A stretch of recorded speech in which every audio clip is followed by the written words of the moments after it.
J Mitch is sat ready and waiting. Oh, Goldie's here as well. Hi, Goldie. How are you?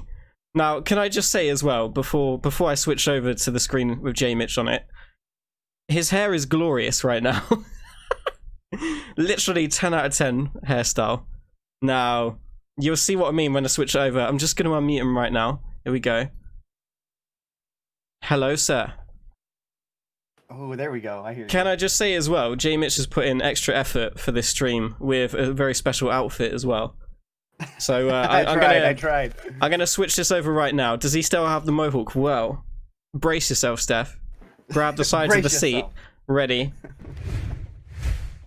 He does! There we go! Look! Glorious! Here he is. Yeah, the man, the myth, the legend, its... the founder of the Cena Wubs. The person that, probably one of the main people that convinced me to start streaming. The man that got me addicted to Rocket League as well. J Mitch. Welcome. The old Rocket Leagues, man. It's so good to have you on. Oh, I'm so pumped. Honestly, when I saw the Rick and Morty shirt, I was, not gonna lie, pretty amazed that you went to that sort of effort. Amazing. The hair looks so bouncy. It honestly does. Now, I don't know if any of you in chat saw. Did you see when J Mitch had a full-blown afro? Like, I didn't even know you could grow an afro. I don't think... Have you ever grown one in the last 3 years? In the last 3 years? Probably not, no. I think the last time I had it, as long as I did before I did the hawk, was... Oh, man. I don't even know. It's been a long time. When did you dye the top of it as well? I dyed the top of it probably within a week of getting the mohawk. Because it was just like a continuing sub-goal of, what else can we do? That's dedication right there for a sub goal. I mean, hey, Steph shaved all my hair off, but I didn't do it as a sub goal, and I didn't stream it, much to the upset of a lot of people. They were very upset that I decided not to stream that one. But my argument was that I was literally getting a haircut with my shirt off in the back garden. I don't think the people of the internet would want to see that. It wouldn't be a pretty sight, but Oh, but anyway, how have you been? How's life? Man. Hey, I can't complain. We're still keeping on. I know it. I mean, I think for myself and everybody, it's a little different now with, the whole pandemic scenario, but... Are you back busy working now? I am. I've been, I was like half work from home, half from kind of like the office, which I'm typically the only one in my office, so I didn't have any restrictions, but now with, university starting up here in, like 10 days or whatever, things are ramping up to try and make sure we can get kids back on campus, I guess. So now, if I remember rightly, you were involved in rowing, wasn't it? Correct. Yeah.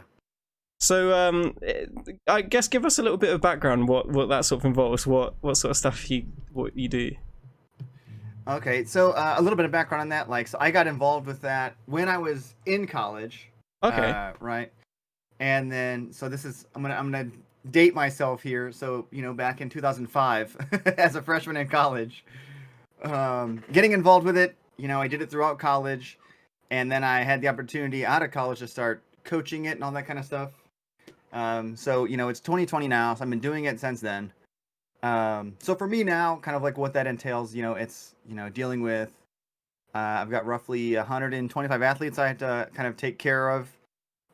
Physically, mentally, academically, a little bit.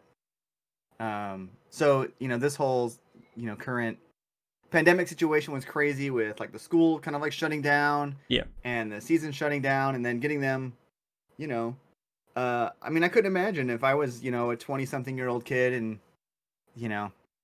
your whole life gets turned upside down in like a matter of a couple of days as, the U.S. kind of shuts down. They started shutting down, what was that? Mid-March, right? Yeah. So, yeah.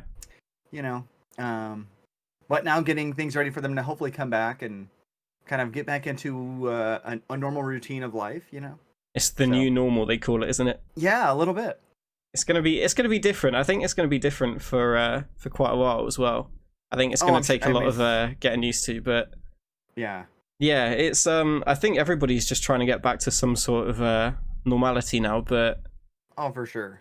Yeah, it's gonna take a while. But anyway, so when we first met, This was Yeah. what, like 3.5 years ago now, I think. This would have been like 3.5 years ago. Back in the days of Beam. I was going through all my Oh, stuff man. recently, and I posted on Twitter. I found a Sword of Poke Beam, the B bands. You know, the old B bands. Yeah, oh yeah. It was Topic Tech, wasn't it, that used to do those?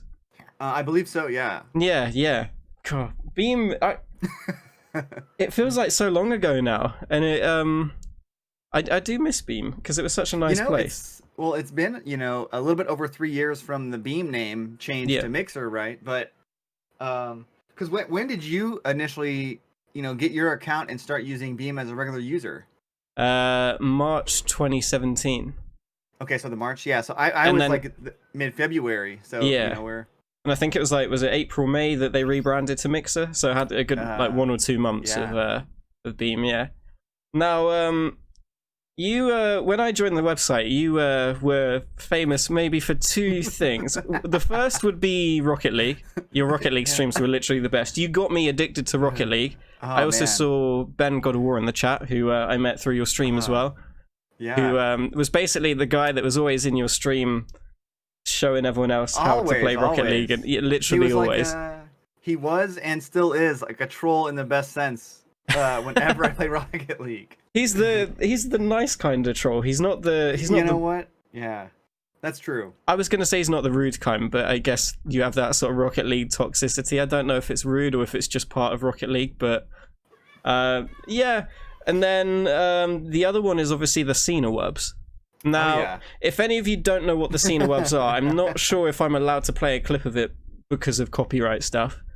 But give us a little rundown of firstly what the Cinewubs is and also how it started.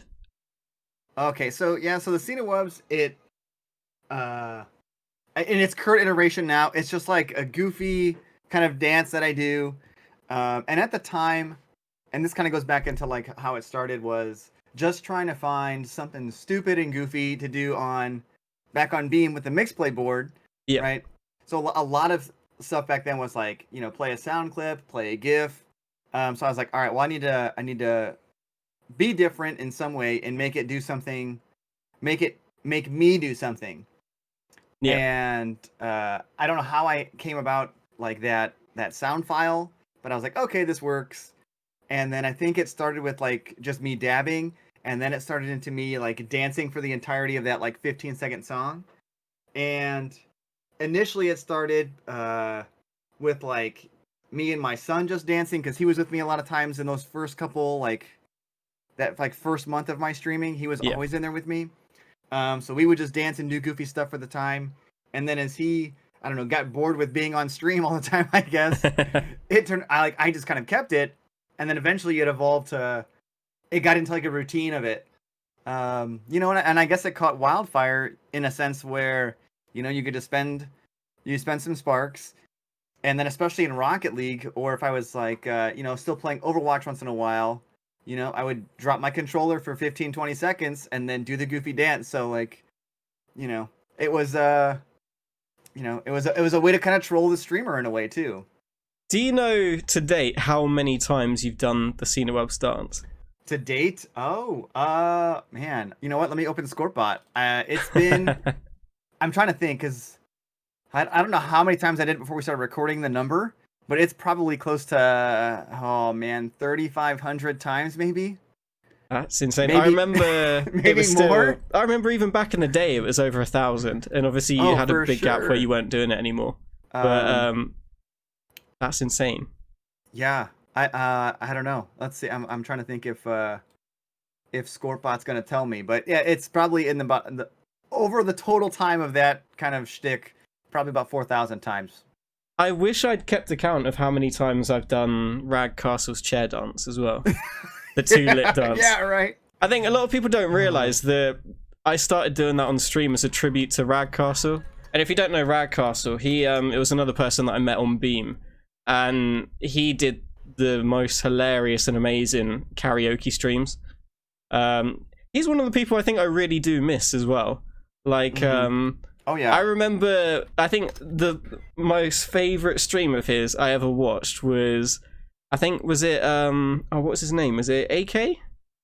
did, I think his name is AK. He did a spoken word rendition of Darude Sandstorm. And it was just the funniest thing ever. It was about 3 minutes of a guy sat there just going. It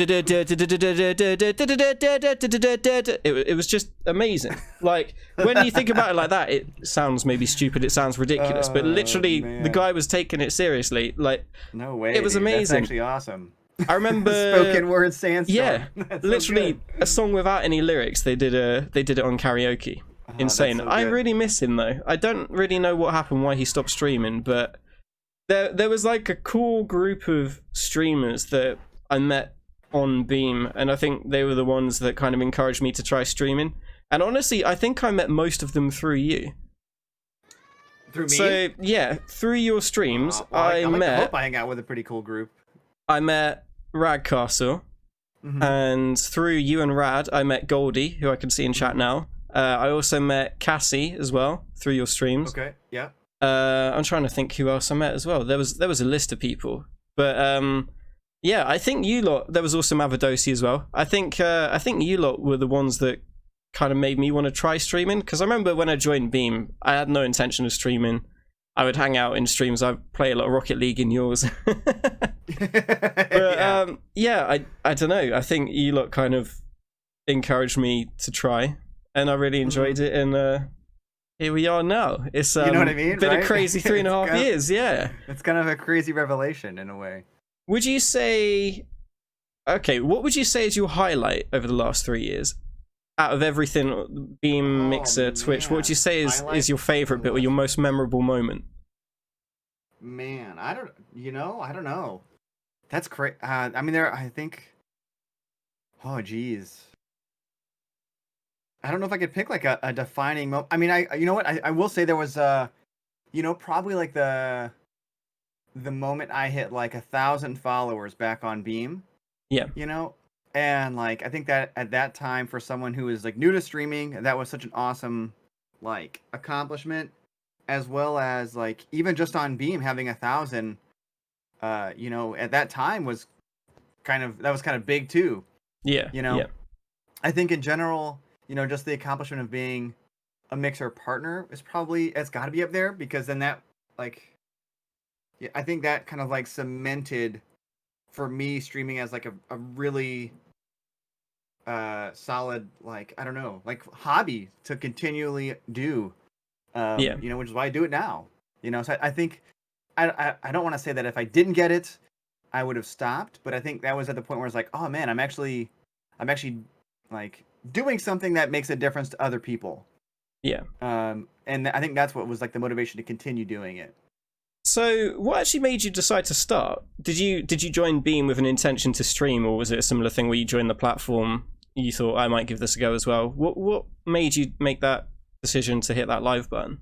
I don't know. I always kind of like default to the answer of like, I was always a viewer of streams, especially on Twitch at the time. I was always watching, and it always seemed like a lot of fun. Yeah. And I think for a while there in my head, I was like, well, I'm just sitting here playing video games anyway. Like, what if I just hit live, and in the off chance one person comes by and we talk about whatever game I'm playing? Like, we can just talk about whatever it is. Yeah. You know what I mean? And then it just happened to click right when I had found out about Beam, because one of my buddies had it on his Xbox. Like, he was like in the alpha builds, Yeah. So he gets the stuff early. He's like, hey, there's this new thing on my Xbox. Maybe you should check it out. So I think I made an account. I watched for like a day, and I was like, this is kind of awesome. And I was like, I'll do it. And then, I was like, if anybody watches, great. If not, I'm still playing video games and having a good time. Yeah. So it turns out people showed up to watch, I guess. So Now, I think one thing a lot of people have a hard time with is trying to balance everything, to balance work, real life, and streaming. Now, I know you've obviously got your family, your 2 young kids, your work as well. How do you go about balancing all of that? Oh man, I mean, there never really is a perfect balance. I think I'm probably maybe more balanced with it now, especially because my kids are a bit older now. Yeah. You know, so it's, I guess it's always easy to say, oh, I'm just gonna make time for it and I'll do it. But then, like, especially people who are like in my Discord or like see the frequency of my streams, it's like, all right, you know, I'll see you guys, you know, one of these next 2 days I'll be on. And then on that second day, I haven't streamed yet, and I'm like, hey guys, just work's crazy, home's crazy. I'll catch you guys, you know, on a different day. For me, it's been like, you know, picking 2 or 3 days a week where no matter what I'm gonna be on, you know, through hell or high water, and then, you know, I'll pick like 1 or maybe 2 floater days. Like, hey, if I've got time, I'll be on. Yeah. And just maybe not putting pressure on myself to try to get so many streams in a week or like so many hours of a stream in a week. You know, I think not getting caught up in like that grind mentality, right? To where you're just exhausting yourself, Exactly. or exhausting your, you know, or exhausting my family members. Because when I'm on stream and up here, then that means my wife is taking care of the kids, from like running in and you know, just screaming all over the place. You know what I mean? So she's going, while I'm over here having a good time on stream, she's probably going crazy trying to keep control of the kids, right? So I remember your oldest son. I remember on your streams, he used to be in there like all the time. He would be sat there building little figures of like giraffes and stuff, and handing them to you during stream. Has he kind of grown out of being involved in the stream stuff now? For the most part, I mean, they'll still come in once in a while, just to see what's going on. Yeah. You know, maybe grab a toy they left in here or something. Once in a while, I'll jump on stream and I'll play a game with my son or something. We did Minecraft Dungeons a month or so back. Oh, okay, that's cool. We played together. I think so. He's old enough to the point now to where he also likes playing some games. Yeah. So whenever I can, I'll get him involved in stream in that way. But for the most part, like, I don't know, they keep each other busy, so they're not as much as they used to be, like running through the background of the stream. You might see them like once a stream. But typically they won't like sit here next to me and build and play with their toys. It's kind of in and out. There we go. We've got a question in the chat. How did you name yourself, J Mitch? I think I already know. I think I already know the answer to this question anyway. Yeah. I mean, pretty simple. That was the nickname I had back from, I don't even know when, maybe middle school, high school.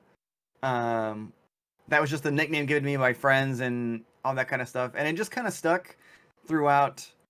It just kind of stuck forever, like through a lot of my friends, especially like the groups I was in where we did a lot of gaming. J Mitch just kind of stuck. So, you know, there've been some iterations of it. Yeah, the transfer was easy. You know, starting on Beam, it was J Mitch Plays Games. I remember. Which is like, in retrospect, that's just a super cheesy name, but it worked. And then it went to J Mitch, which I really did enjoy that kind of rebrand. And then even on Twitch now, it's J Mitch for a while, and then I just got my name. I just got in contact with Twitch last week, and they changed it for me to J Mitch. I saw. Did you go through the same process as me, where you emailed the legal team and then they got switched over? I like pretty much copy and pasted that thing you posted. That's awesome. See, I'm glad that's worked. Changed it. I changed it to the info that pertained to me. Yeah. And they got back to me. End of last week maybe, or over the weekend, and then I just had to confirm the channel, and then it took about 2 or 3 days. And then when I got on stream on Thursday, none of my bots were connecting, and I was like, what the heck's going on? And it's because my name changed. So. See, I had the problem where they took 5 days to reply, and then they took 3 days to action it, but when they actioned it, they decided to do it while I was live. Oh, no way! Yeah, so I was live. The stream just cut out for everybody. All my bots disconnected. Everything broke. Oh, no. I didn't see it in OBS. OBS didn't disconnect or anything. Yeah, just everything else. Yeah, everybody thought I'd been banned or something because the channel no longer existed. So I had to post on Discord and stuff that my name just changed. But of all the timing they could have done it, they did it while I was live. I would have been like having a mild panic attack. It's like, yeah, you know, everything but OBS goes down and starts, you know. Well, I would have thought they would check to see if I'm live or not and then do it when I'm not. But no, they just actioned it while I was live and broke everything. They just push a button and then now you're Smilar. So. I'm glad it worked though, because I tried to reach out to technical support twice, actually 3 times with Twitch, and all they did is send back a generic, this is how to change your username. Yeah. I even replied to that saying I own the trademark. How do I go about claiming it with a trademark? They just sent me back the same, this is how you change your name thing. They just sent the same thing back. It's kind of a shame that they don't publicly say how you can go about doing it. And it seems to have worked for most people. I think I know of about 10 or 11 that it's worked for now and 2 that it hasn't. And the 2 that it hasn't worked for, they literally said that you need to try and make contact with the account owner. But yeah. And I know some have, and you know, some have had success and some haven't. Yeah. It's a bit hit and miss, but I mean, it's worth a shot. And it's honestly like the best feeling when you can get that name that you had before on a new platform. Yeah, and I was kind of growing fond of the It's J Mitch, but I'm glad to have just the normal J Mitch. Yeah. That way you can, you know, in the sense of like talking with people, like if conventions ever come back, you know, it's just easier to say it, and then now they can search it a little bit easier in the search bar. So I hope they do come back. Now, on the subject of conventions as well, that just reminded me of something. So I can't remember what convention it was, and I can't remember if it was you or Radcastle, but I remember that you two met up at a convention and took a photo of you two hugging each other and sent it to me to make me jealous that I hadn't met you two yet. I think like every convention I've gone to that let me think. Well, because Radcastle lives in Texas, so he's always at the PAX South conventions. Yep. Right, and I even saw him at the last one. You know, even though he hasn't been streaming, he still went to he was still around. Okay. So I got to meet him there. I think the first time I met him would have been, man, I think that would have been PAX South 2018. So 2 years ago from now. Yeah. And as you can imagine, he is he's the same Rad in real life, man. It's so cool. I really hope that the conventions do come back. I've always said that I do want to make it to an American convention at some point. I think there's just so many streamers out there that I'd love to meet. The UK events are really cool. Gamescom is just crazy. It's I was gonna say, you got Gamescom, and that's bigger than the PAX ones, I believe. Yeah. Right? So over the course of Gamescom, I think they have over 400,000 people attending. That's crazy. The scale of it is just crazy as well. Me and Steph went last year. It was Steph's first ever Gamescom as well. It was my second, but it's kind of overwhelming, the size of it and the amount of people. And I know there's no way it could go on right now. I know they've already cancelled that. They've cancelled all the events for the rest of the year, and they're all doing like I don't know if PAX are doing the same. They're doing like online events to replace it. I think most are trying to. Any of like the conventions or like little any of that kind of stuff, I think a lot of them are pushing to an online format and trying to get all that set up. Yeah. Which has been kind of neat, because then you can just sign up online, and then a lot of times it's, you know, like just video stuff, which is kind of cool that they're still trying to make something happen. But I think I basically planned my year around events. I would have Insomnia in April. There would be London Comic Con in May. There would be Gamescom or Insomnia in August. There'd be EGX in October, also London Comic Con in October, and that was literally my year. I plan all those events and then just plan everything else around that. But it feels really weird this year because we've not been able to do any at all. Yeah, and it's a shame because I miss all the people that I met through streaming and stuff, like people like Joken and people like that. It's a shame, but I hope next year we get some normality back. I think slowly and surely we'll start seeing, you know, in-person events make a return. So hopefully sooner than later, but you know, hopefully with safety in mind and all that kind of stuff. So what would you say with streaming? What is your favorite part of it? Is it the people? Is it just hanging out and chilling and being able to share gameplay with people? I mean, in a way, it's kind of all the above. You know, I think all of it's really fun to me. You know what I mean? Yeah. Whether it's like just meeting new people in the chat, you know, I think I get most excited when I see someone new in chat and they're there for the first time, and then, you know, next stream they're there again. I'm like, holy crap, you came back a second time. This is awesome. You know, like I think that kind of feeling you get to know that you've made a connection enough for them to return to it is really cool. Yeah. And I think for a lot of people, in a way, you know, I think as on the streamer side of it, it's hard to describe like being able to turn on a stream, people show up, and you just talk and kind of hang out, right? Which Yeah. in today's world, that's kind of how you have to do a lot of hanging out anyway. But people still choose to do it on on Twitch or something. Yeah. And then if you can play a game and share that commonality, I mean, that's even better. Like as someone who's like a big fan of a lot of video games, if I can just share that passion with anybody else to play along with or just enjoy the same game, I think you've kind of done your good deed for the day in a way. So, say someone new pops up in the chat. How would you describe your streams to them? What sort of stuff do you play? How would you sum it up? What you do? Oh God, I don't know. I've probably tried to describe that a couple times. Especially being on Twitch now. Yeah. And like, let's say you get like a big raid from somebody. Especially when we were just switching over, there was a lot of support from Mixer streamers. You'd get like the really odd, like pretty big raid just to bring some people over, and you have that like quick, all right, here's your pitch, Mylar. What are you gonna say? And it's like, oh no, I don't know. And the handful of times that happened, you almost draw a blank, right? Yeah. And I'm sure I said different things every time, and I don't know what they are because it's just kind of panic. Overall, I think I like to hope that people come in and whatever I'm doing in that moment, hopefully, I guess as streamers we are like a personality of sense, right? So hopefully that kind of shines through, and then I just describe it as just a goofy place to hang out, Yeah. And if you like doing whatever I'm doing, then you're gonna have a great time here, right? What sort of games have you been playing recently as well? I think I've seen a lot of marbles, but what else have you been up to? I do quite a bit of marbles. That's like my addiction right now. Yeah. Let's see. Man, I don't know. I think I probably do marbles the most. I'd have to see what my games history is.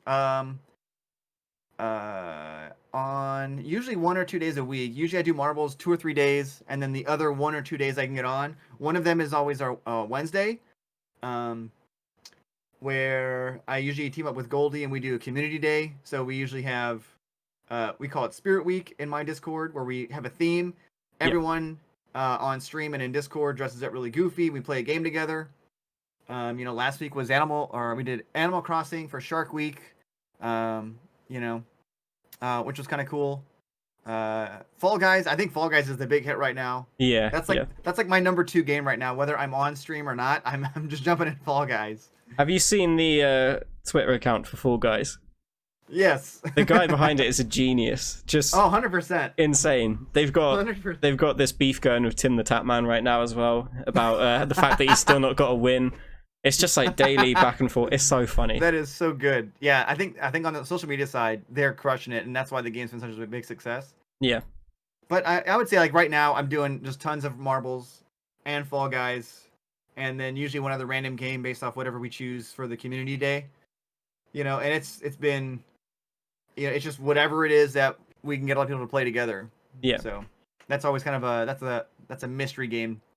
I think my favorite part of your streams is your streams were probably the first ones that introduced me to the whole community feel behind Mixer and Beam, and I think that's something that you've continued and that you do really well. That when you go into one of your streams, you do things like marbles where you can get the community involved, but it's got like a really nice feel. Everyone's really welcoming, and it's just I think that's what you've done really well with your streams, is built a really nice community, I guess, that's really welcoming, and it's nice to see that you've like carried it on over on Twitch as well.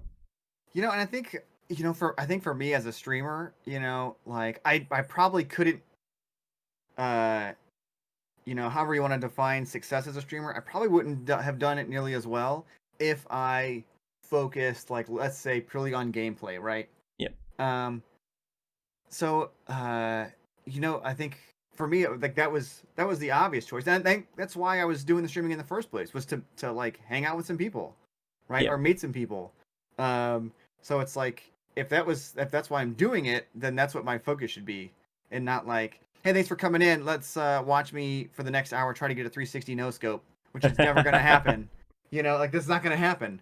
So And I mean, I appreciate, you kind of noticing something like that, just trying. And I think that's in a way everyone's goal is to like, they'll always describe, the community they have, right? Yeah. Um, and I feel like it's maybe, I don't know.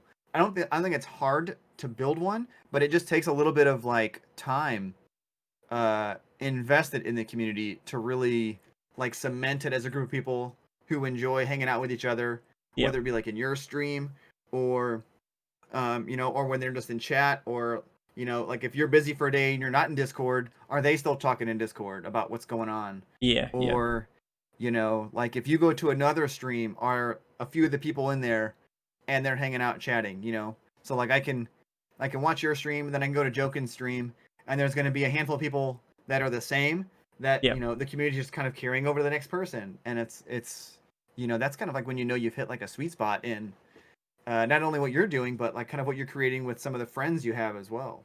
I think that's one thing that I quite like about Twitch. In the dashboard, I'm just checking mine now. It shows things like who you share like your community with. Yeah. So yeah, which channels have viewers in common in mind? So if I look, we got Anthony Day 60%, Runaway Lobster 58%, Joken 50%, Kraken Experience 50%, and Lobster's Dad 49% as well. Which I love that feature, just to know the sort of, I guess, the other streamers that your viewers hang out in as well. And it's kind of neat that it does that, because then it in a way it can help you help you kind of like I won't say branch out in that aspect, but help you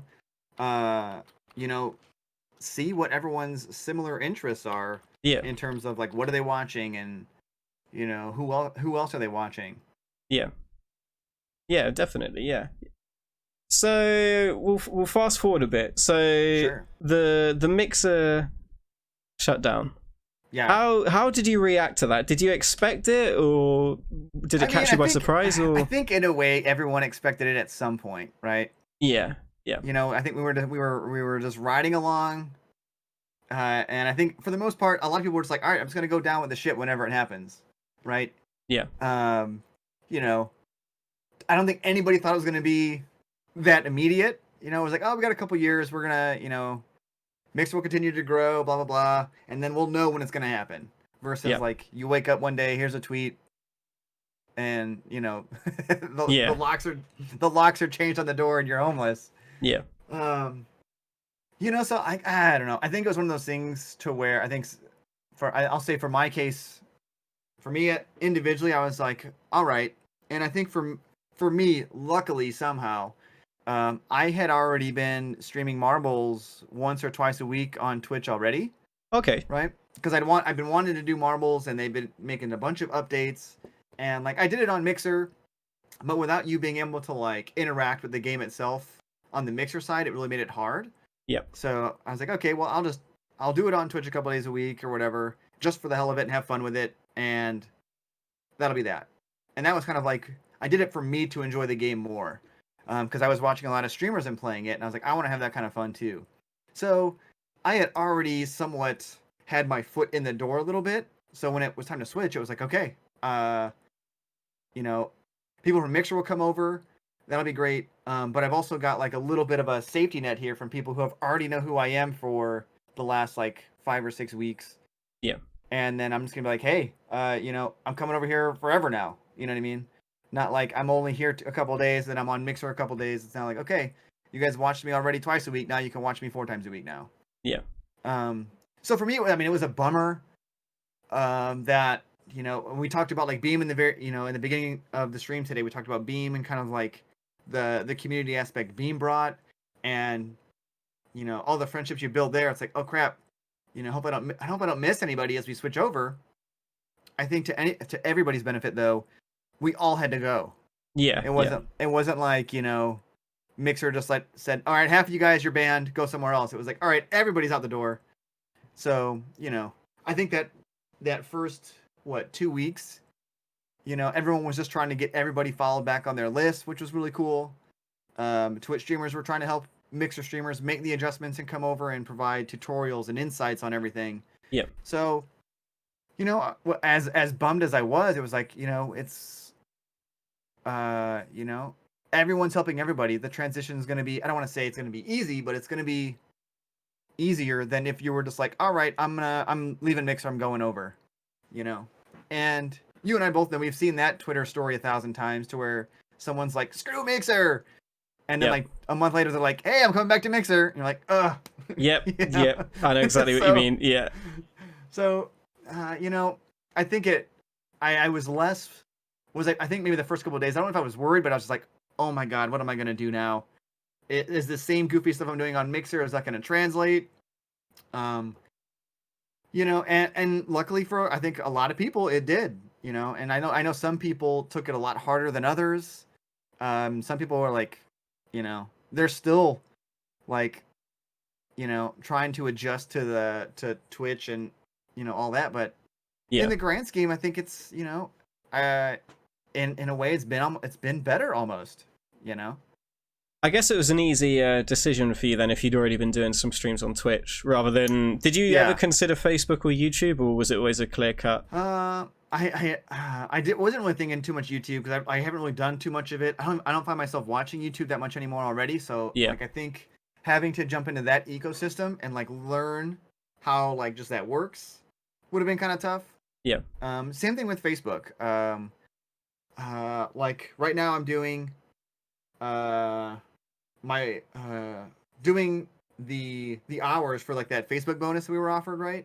Yeah. So like usually I'll do that, or my wife will, and we'll just stream a random game. But it's not like the live content on Twitch. It's usually just me just chilling and playing a game, and all you get is the gameplay, right? Yeah. But even on there, as I'm just kind of like feeling it out, like it's a whole different system of like how you need to brand your stream than even Twitch or YouTube or Mixer was. It's like a whole different animal. Yeah. I think because you have to understand how Facebook works, right? Yeah, definitely. And how all that craps. I've seen a lot of people have success on there. Oh yeah, 100%. There has been some killer people. I think it's a bit different for the EU because I know that I don't think it's NDA, so I didn't sign anything either, so I'm more than allowed to say it. But from what I understand, if you were in the EU, it had to be exclusive to Facebook streaming only. That's true. Whereas in the US, I don't think it was. So for me, I think that put me off straight away. I think, am I right in thinking that Tim went to Facebook? Yeah, Tim went over. I haven't actually managed to catch one of his streams yet, so I don't know how he's been doing. I know Coleman went to Twitch. Yeah, Coleman's over here on Twitch. Yeah. Who else? I know there's a handful. I think Prestonality. I've seen him on both. Yeah, I know he was doing a lot of Facebook. I think I've seen him on both now. He keeps popping up on my timeline. I've noticed on mobile. I don't know if you've seen it as well. If you go on Facebook on mobile, look, AW Rebels have just popped up right there for me. Oh, really? Yeah, literally, it has the little sponsor bit below it. So I'm assuming that Facebook are pushing specific Mixer streamers that have switched over. But I always get it. Whenever I open the Facebook mobile app, I scroll on my timeline and it recommends at least one streamer that I know. That's kind of cool. I've kind of hesitated from following people on Facebook because I don't want it to show up with my personal account.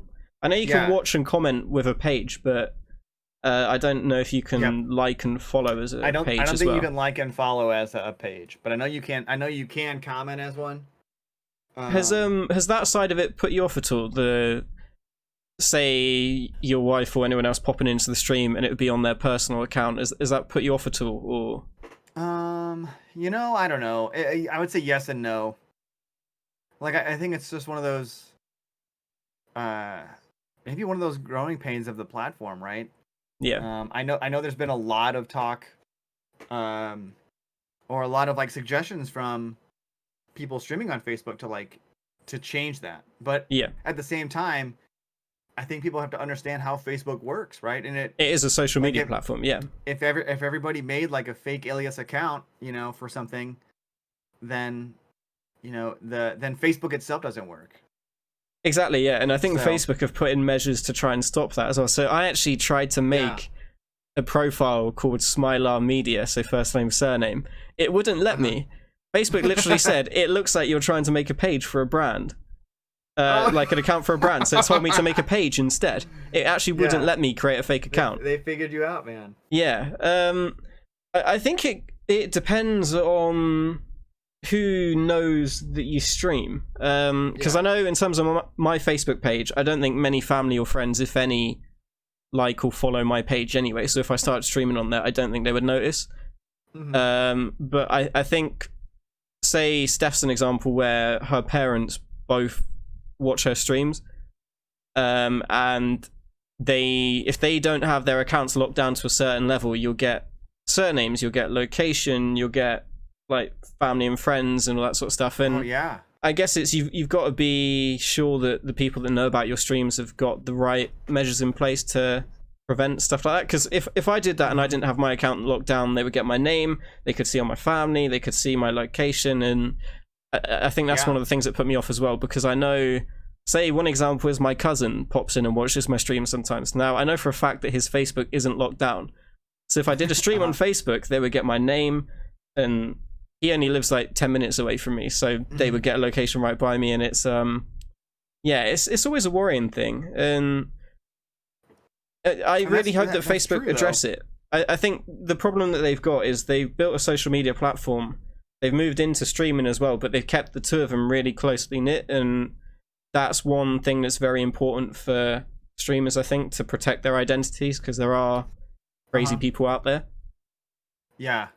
And I think that's probably the one big turnoff for the Facebook then is, if you've got family and friends that have profiles that want to watch you, it's an inconvenience, like, hey, make sure you have, your Facebook profile to like friends only. Yeah. Or something. And that's something I didn't even think about, but I mean that's probably an issue. Because even if yours is locked down, that doesn't mean that your cousin's is, or something, Yeah, exactly, yeah. And Steph just raised a good one as well. Have you ever had it where someone IRL, family or friends, or say students from the university or anything, have found your streams or watched them, or?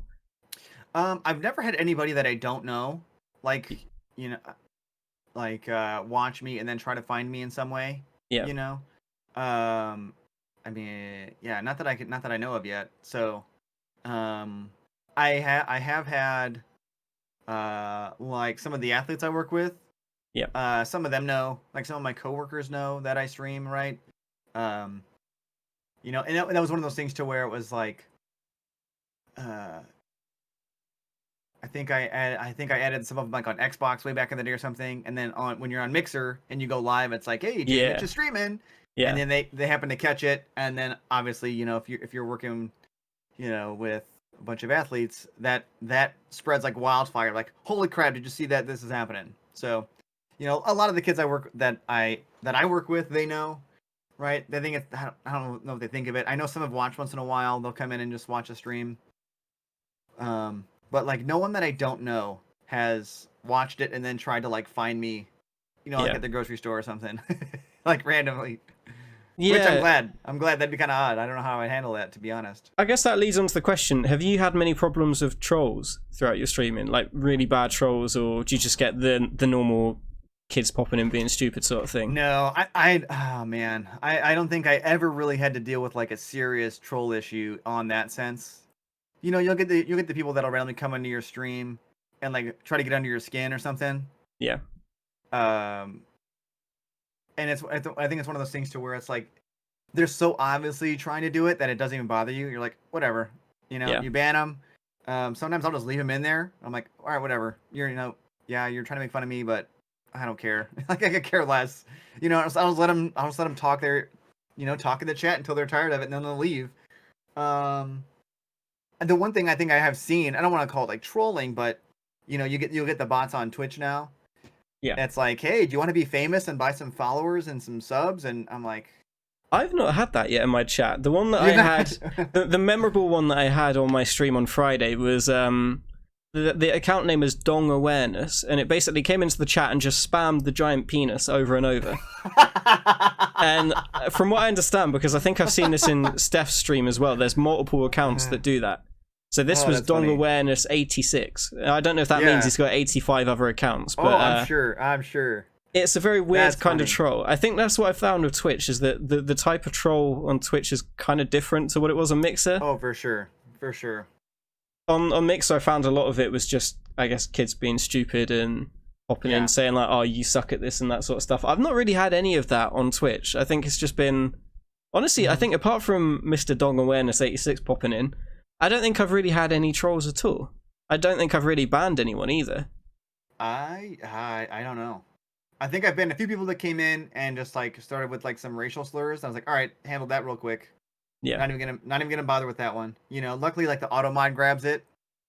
You know, so Yeah. it's like it didn't even affect anything. I just like saw it. All right, ban, done. And that's happened a couple times. I think even on my last stream, I think I had 1 or 2 accounts come in trying to sell me follows or subs or whatever. I would say I probably get like 1 or 2 accounts, maybe a week. And it's yeah, probably because it's funny because like usually I'll like shout that person out like, oh, you're coming in. I'm like, hey everybody, go follow this guy if you want some free follows and subs. Yeah. And then we'll time him out or ban him. And then like right after that, like another account will pop in. Right. So whoever's doing it, they've got like tons and tons of bots, you know, Yeah. that are just ready to go. I think the only other time I've had an issue like that would have been, I think it was on a Marbles Day. There was someone that came in and had a bot of like however many accounts, but they all started doing the exclamation point play, right? And my chat was just going nuts with it. And I think they brought in so many bots at the time that it crashed Marbles on stream for me. Oh, really? It crashed. Yeah, like I think my computer trying to keep up with like adding new viewers to like the score bot or something, and all that going on in the game. It crashed the Marbles on stream. I think it crashed Scorpbot. It like somehow crashed Spotify. Like it like literally just like broke everything. I think I've seen a new kind of know, troll. I think someone posted it on Twitter today, and it's essentially what they do is they'll come into your stream and they'll spam your stream with hosts. And eventually, because it puts the little host messages in chat from the auto mod, eventually it just breaks the chat and it breaks the stream. So that's a new one that I've seen that people have been doing. I don't know if there's any way of stopping that, but yeah, that's a new troll to look out for. In terms of some way to turn it off, like turn off the auto mod like messages, or something. Yeah. In terms of viewers in general on Twitch, have you found them to be different to Mixer, like maybe more mature, more engaging? Have you noticed a difference since switching over? I would say yes initially. Yeah. It seems like that, especially when you start getting to like new regulars, right? Yeah. Or I guess regulars in general. I think that's more of a commonality here than it was on Mixer. Yeah. To where if someone comes to your stream and they like what you're doing and they like what, you know, everything going on, then they will 100% come back again. And probably on a regular basis.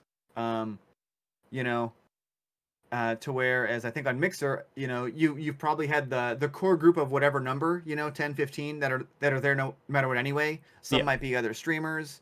But you know, it's kind of like your core group of people. Like they're going to be there no matter what anyway.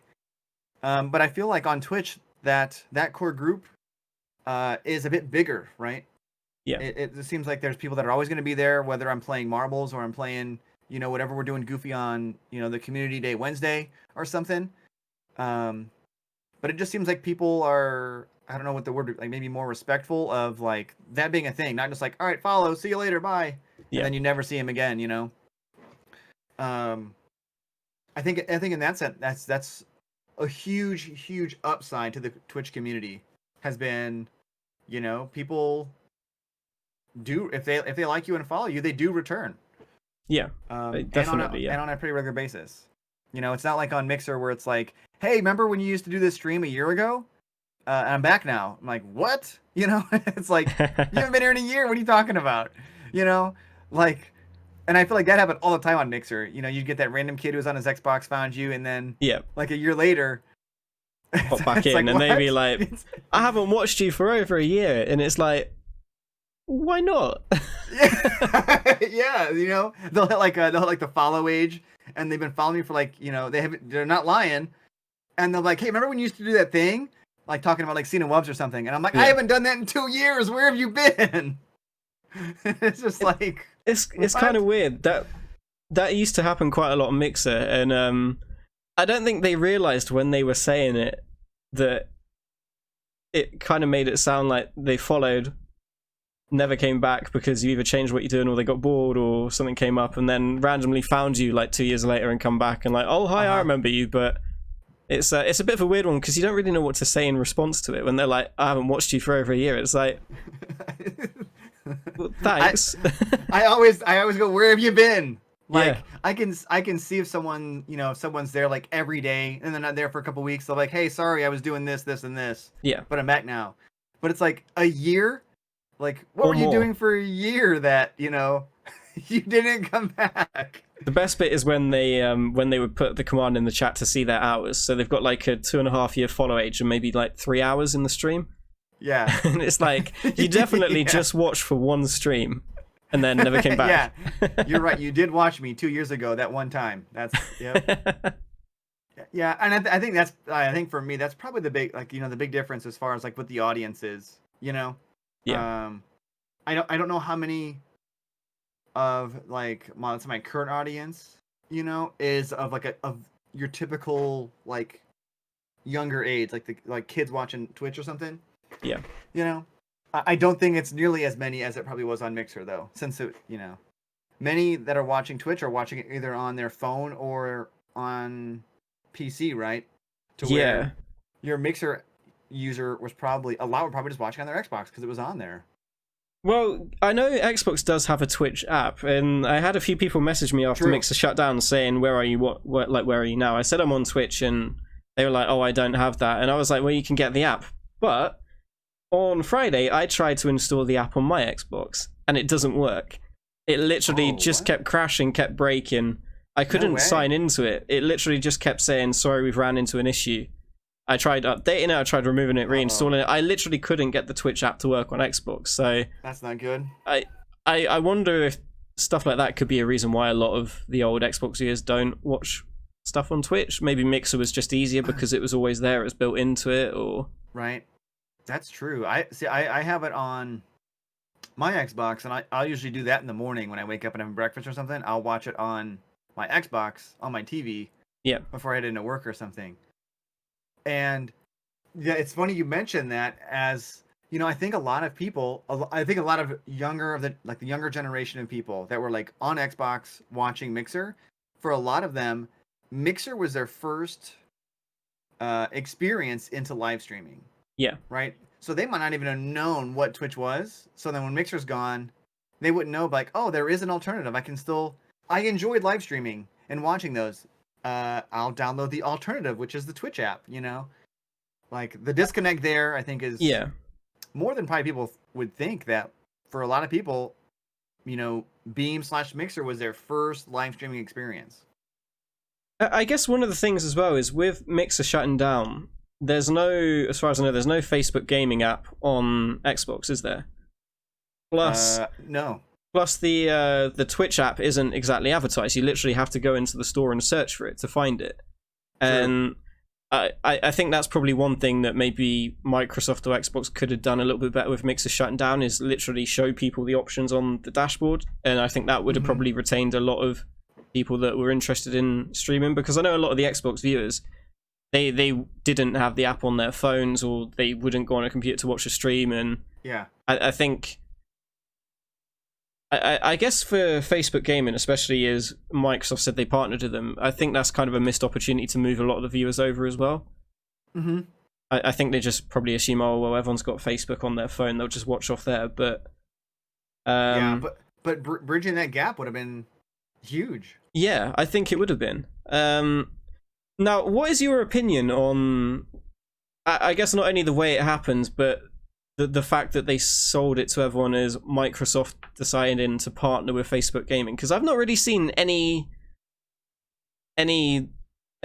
materialize through that partnership. Like, I've seen, say, Xbox On and Xbox ambassadors and like official Xbox streams actually being on Twitch, not Facebook Gaming. So I was trying to work out what the partnership actually meant, apart from moving the streamers over. I don't know. I think it's words they used to make it seem like it was a plan. Yeah. Right. To where I'm gonna put on my tinfoil hat here, and not a conspiracy, but I think literally it's just they were done with it and didn't want to just toss it in the dumpster. Yeah. And they literally just partnered with Facebook. I think the wording confused a lot of people as well. For sure. Because when you read into the wording, they literally worded it as, we're closing operations on Mixer and partnering with Facebook Gaming. Now, initially, a lot of people were like, oh, Facebook's just come in and bought out Mixer.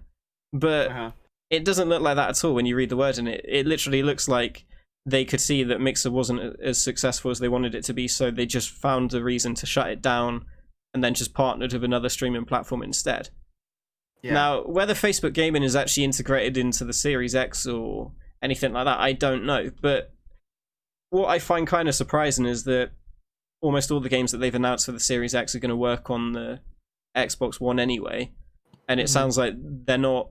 Well, actually, have they ceased production of the Xbox One? I know they were going to start, I believe, or at least limit it down and start dwindling the numbers. It seems odd that they haven't put any Facebook gaming related stuff on the Xbox One yet. Like, maybe they'll launch Facebook gaming streaming options onto the Series X, but it seems a bit odd that they've not put anything onto the Xbox One, seeing as they're technically partnered with them. Well, I mean, I think like with your, like you said, with your wording, with the air quotes, it's like, what does that really mean though? Yeah. Because is it truly like a Microsoft Mixer partnership with Facebook, or, did Microsoft just fully cut ties with Mixer and just kind of like pass it on and then like, oh, we'll do a Mixer Facebook partnership and we'll just absorb it and then we're cool. Which is kind of what it seems like is happening. It literally seems like they just linked them up so that people could sign into Facebook Gaming with their Mixer account and migrate over. I think that's pretty much it. Yeah. And I guess we'll see, through the rest of this year kind of how that develops.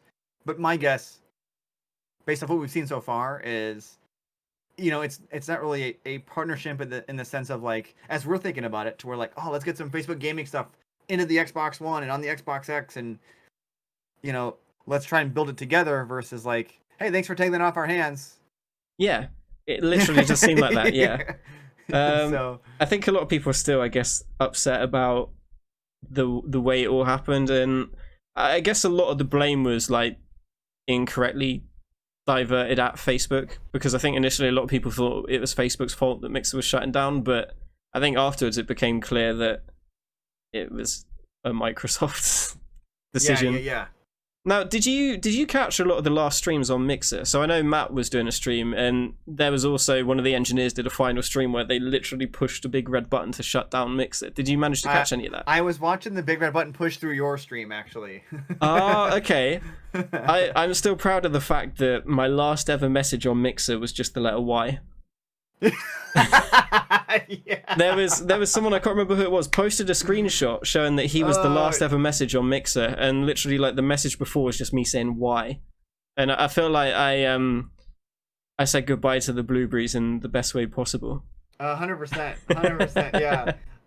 Yeah, like, oh man, I mean, it was crazy on that whole like the whole atmosphere of Mixer, Yeah. Especially like a couple days after there was like still some people there, but like after that like first 10 days, like it was like just a skeleton of what it used to be, and at that point it was just people having like moved to Twitch streams kind of thing. Yeah. And I think that's what, in a sense, that was kind of like, that's probably the depressing part, was to slowly just watch Mixer like degrade to fewer and fewer people, and like the streams that were on there like just weren't streams anymore. I love that Tim was one of the most viewed streams on there with just a replay of Tim was crushing it, man. It was the Division, wasn't it? It was just a replay of the video over and over again, but he had hundreds of viewers watching it for like the entire month. It doesn't make sense. I mean, there were a number of people who had him up and had like 100, 200, 300 plus people. Yeah. Like somehow they have a tab up for them. And all it is either like a graphic or a billboard, or like in Tim's case, Tim was just replaying some Division footage, Yeah. The crazy part is, like, I would jump in there so often just to see what was going on in the chat, and like people are still talking. Yeah. Like, what is going? Go watch the live content somewhere. Why are you hanging out in chat right here? It seems like a lot of people thought it was live, but I think a lot of people thought the purpose of doing stuff like that was to move them over to the new platform, but it seems like a lot of people just decided they would watch that instead. Yeah, I guess so. So I mean, I know I'd pop in there every day, 5 minutes at a time, just to see like, and I'd scroll up chat and see like who came in and said something, just to see it. I mean, a lot of it was, you know, hey Tim, how you doing? Hey Tim, did you hear Mixer shutting down? Like, it's like all that kind of crazy stuff. So I was kind of surprised that, I guess I'm not surprised that that's what was left at the end of it. You know what I mean? But it was just kind of crazy. It was just crazy to see. Really, it was like an apocalypse just hit, and there was like a wasteland of remnants of Mixer that were still alive at the time. It was crazy. So going forward with your streams, do you have any like goals you want to achieve, or like ambitions of where you want to take it to, or? I think when I first got over and like was, moved everything from Mixer over to Twitch, and was like, all right, let's go. I think just like on Mixer, once you kind of get the ball rolling, it's like, all right, let's see what I can do with this now. Yeah. And the way I look at it is, for me, it's it's not like let's see what I can do with it for personal gain. I'm just like, I just want to see what I can do with it as, someone who was on Mixer, to come over to the bigger platform and continue to grow and reach more people. But then also on the flip side of that is to think of like the community of people that I've built, people that are just viewers, people that are viewers and streamers, like yourself, like that group of community of people, that I know pretty well, like the kind of like friend circle. Yeah. Like, how what can I do on my end to grow my stream to then also help them grow theirs to make that bigger, right? Yeah. So I think for me, in a way, I always think about it as like, as much as I like to see myself grow, I really do enjoy seeing my friends grow on the side of that, especially the ones that have really big ambitions to make it a full-time thing, right? Yeah. So for me, I think maybe I lock myself in this little bubble since I do work full-time and I love what I do outside of gaming. I don't know if I could give it up, right? Like, legitimately, I don't know if I could. As much as it'd be easy to say, oh man, if I got a Ninja contract, I'd be set, So it's like, okay, I'm going to put myself in this part-time bubble. I'm going to do what I do because I enjoy it and like really be on for the ride, but also building it as best I can to not only help build, myself to whatever that may be, but also the viewers who spend time with me, the other streamers who spend their off time with me, and then, the other streamers help their streams, Yeah, for sure. Yeah. Are there any brands or companies that you work with at the moment, or any that you would like to work with? Ooh, there's none that I work with in the moment. I think I've always been really bad at that kind of stuff. Like I've been to all the conventions and I've talked to a bunch of brands, and it always comes down to like, are you saying the right thing? Are you what they're looking for? And it's really hard to tell, because some of them don't really care about your numbers. They're like, they want to know about you as the person. Yeah. What are your values? What kind of community do you have? So, I've been really terrible at that, and like, or having the confidence, I would say, to reach out to a company to say, hey, this is me. This is what I do. This is, my community. Would you like to work on something together? So I don't know. I think it'd be cool to work with since we are in like the streamer space, it's all computers and peripherals and stuff like that. Yeah. It'd be cool to have something like that, to have a brand that you truly enjoy, and a brand that enjoys what you do, on your end. But I don't know. I guess I've never looked at that too much, mainly because I've always just kind of doubted maybe what I offer to a company. I think initially I just think, oh, I need big numbers. I need big numbers and I need big analytics to get a company to reach out, or a company to even read my email. So. Yeah. I think that's probably why I've held off for quite a while as well. I've worked with companies in the past, and I've had, I'd say, mixed experience with them. Mm-hmm. One example would be, I guess, GT Omega Racing, the chair. I literally found out a few months ago that my account with them, my affiliate code and everything, just got deleted with no warning. So Oh no! I guess I'm not working with them anymore. No. I did work with Trust Gaming for a little bit. It was interesting. It was good to start with. They would always like reach out every month and see how things are going and send me things and whatever. And then it kind of went weird, and the contact just disappeared, and it became me contacting them all the time.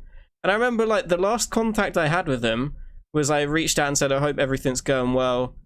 And then they literally just replied, you too. And that was it. I was like, okay then, I guess that one's over. I was like, literally, yeah, it was like a 2-word response. And this was an email as well. I think there was more text in the signature of the email than it was in the actual email. But yeah, I guess at the moment I'm not really working with many. There's Stealth Gaming, which do the headsets. They're just always there if I need anything, or they're just awesome. A really awesome company. They don't have like any requirements or anything. And then Gamergoo as well, which do the pan lotion stuff. Yeah. I mean, the main reason I think I'm working with them is because I think their product is really good. It genuinely works. Apart from that, I'm not really working with any companies, I don't think. I kind of feel like I want to get my streams and stuff in a better position before I ever consider stuff like that again. I think some of them, they have quite high expectations. Like I know MetaThreads, their contract thing said like you have to do a certain amount of social media posts every month and a certain amount of streams, and you have to mention them in certain things and tag them. And I think with like full-time work and everything else, it's quite hard to keep up with stuff like that, and I think it puts a lot of pressure on yourself to try and meet this company's expectations. So I think I'm in the same boat as you, where I'm not really actively looking to work with any, and I'm just kind of working with the ones that I am because they don't really have any expectations, and they're just super helpful companies and really nice people. Yeah. Now, someone in the chat just said, is that a new haircut? I don't know if they mean me or if they mean you. Yes to both.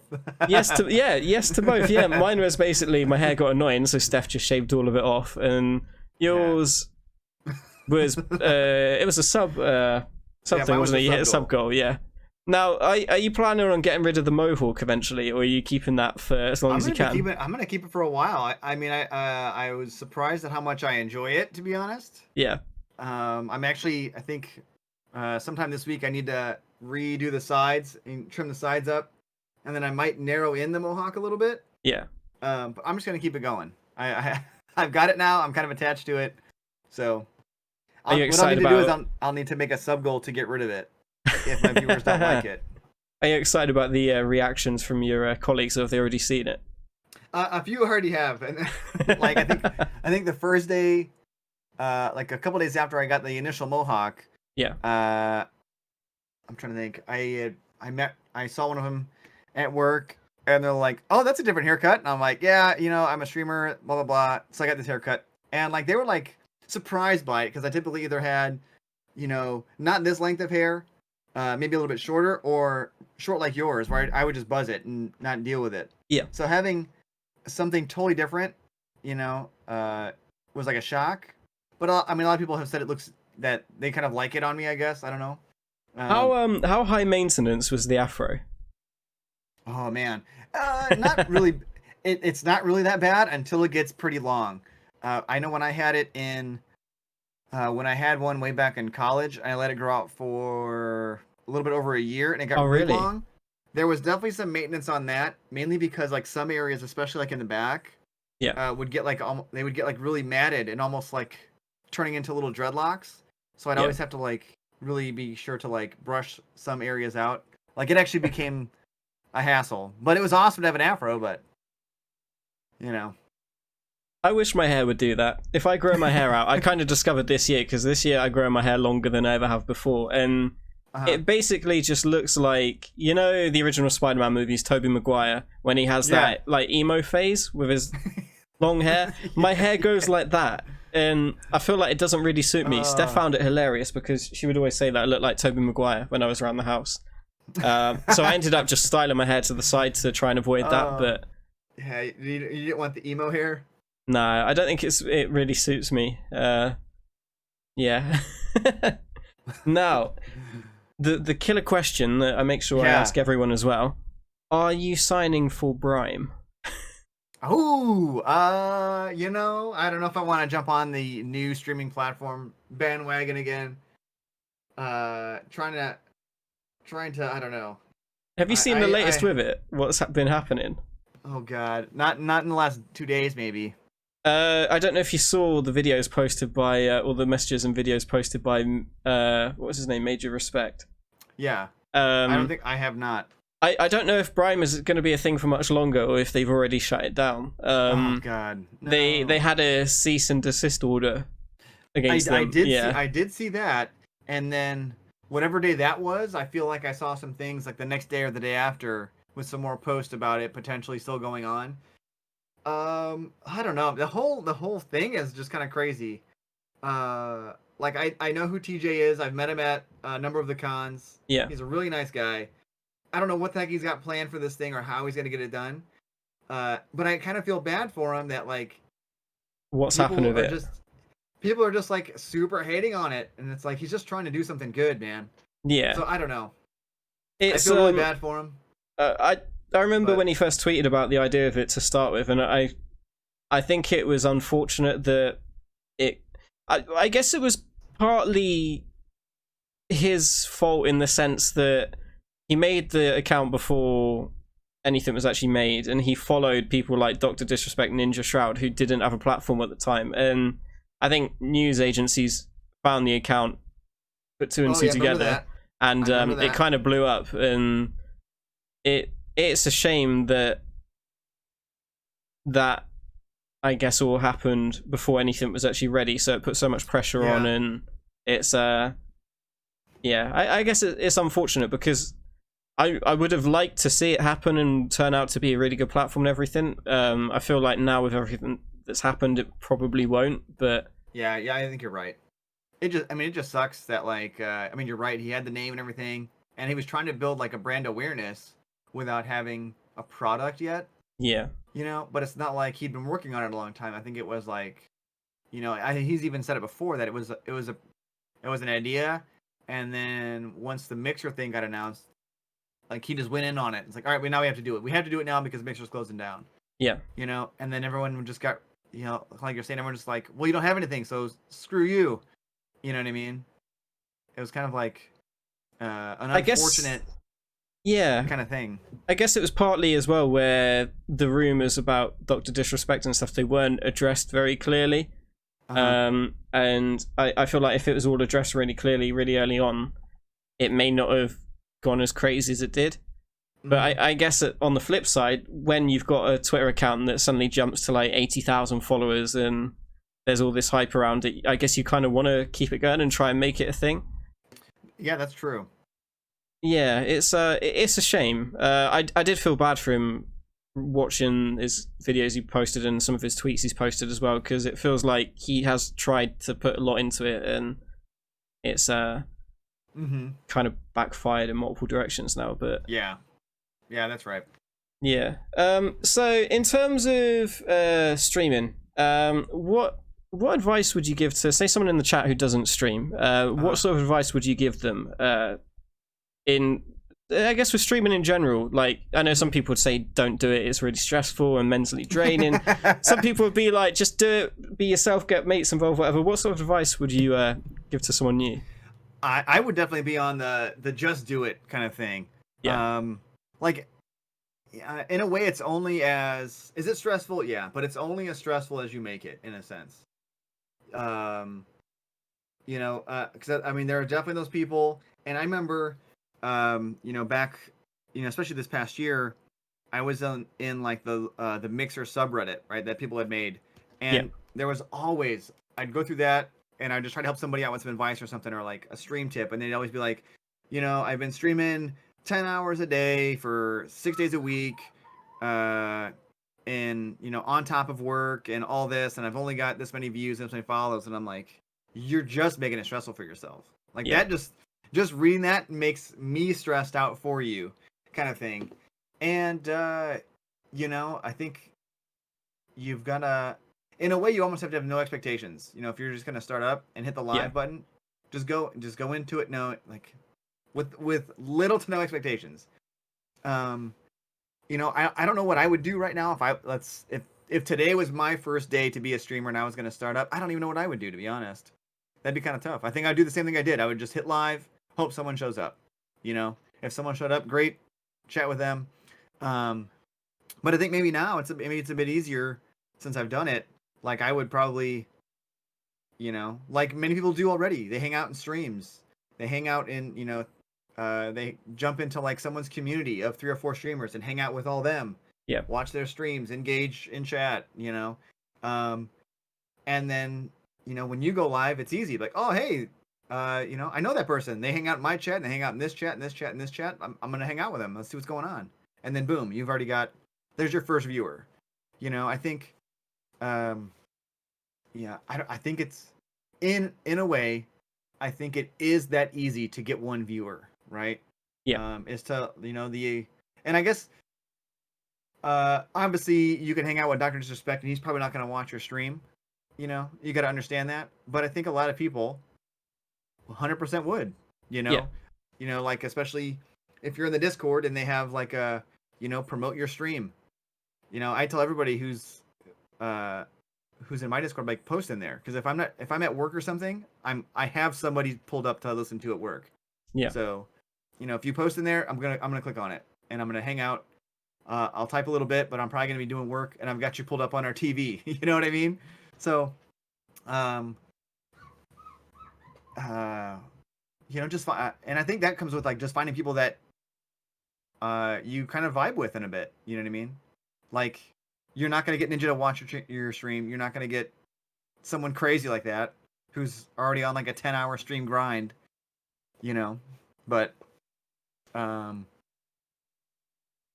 don't know. I don't want to say not to like shoot for the moon on it, but when you start off and you're just getting your feet moving, you can't have the world's highest expectations, regardless of how good your setup is and your lights and your camera and your audio and your overlays and the bells and whistles. It's still going to come down to people probably enjoying you as a person first, and then everything else is just kind of frills and stuff, bells and whistles.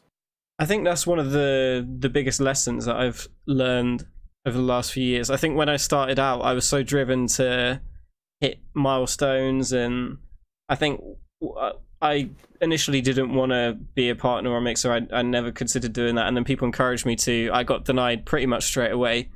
And then I guess I kind of thought I'd try proving them wrong and show that I can actually do it. But I think the biggest lesson that I've learned is to setting goals and expectations and stuff isn't necessarily a good thing. Although it can give you something to work towards and drive, it can also have the opposite effect and have quite a negative effect.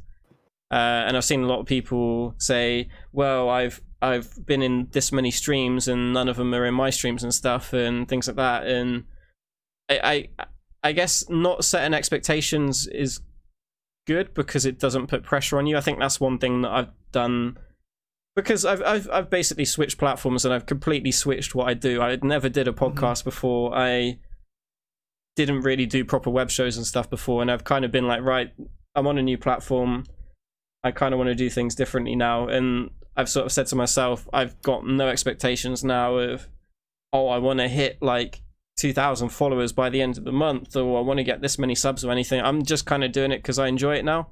And I think starting out, I guess that's the sort of mindset that a lot of people don't have and should have. I think they start out and be like, right, I want to get my first 100 followers, I want to push to affiliate, I want to do this, I want to do that. And I guess it puts pressure on people when they're like, oh, I only got 5 followers in a stream or something, and or I got 1 follower, or I only got this amount of views and stuff. I think that's the biggest lesson to learn from like a new streamer perspective, is that don't set goals and stuff and then put pressure on yourself to achieve them.